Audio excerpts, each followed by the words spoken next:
আরে আমি তাড়াতাড়ি রাস্তা পার হয়ে নেই, কিন্তু এ কি গাড়িওয়ালা তো আমাকে ধাক্কা দিয়ে চলে গেল।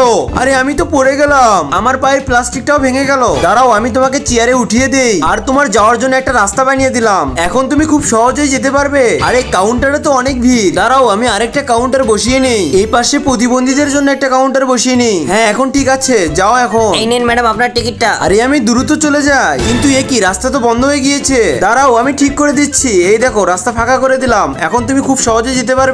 এই তো আমার ডাক্তারের রুম। ডাক্তার সাহেব এই যে আমার টিকিট। দেখি তোমার কি হয়েছে। আর এখানে ব্যান্ডেজ করলে ঠিক হয়ে যাবে, যাও তুমি এখন। ধন্যবাদ ডাক্তার সাহেব। এখন তো আমাকে বিশ্রাম নিতে হবে, কিন্তু এ কি এখানে তো সিঁড়িতে তো আমি উঠতে পারবো না। কোনো ব্যাপার না, তোমার জন্য একটা লিফট বানিয়ে দিচ্ছি। এই জায়গায় একটা লিফট বানিয়ে দেই যাতে তুমি খুব সহজেই উপরে উঠতে পারো। হ্যাঁ এখন তুমি উপরে যাও। আরে ভাইয়া তুমি তো অনেক সাহায্য করেছো আমাকে, দেখো আমি কত সহজেই উপরে উঠলাম। এখন একটু বিশ্রাম নিয়ে নেই। আমি বিশ্রাম নেই আর তোমরা এই ভাইটাকে সাহায্য করো, চ্যানেলটিকে সাবস্ক্রাইব করে সাহায্য করো।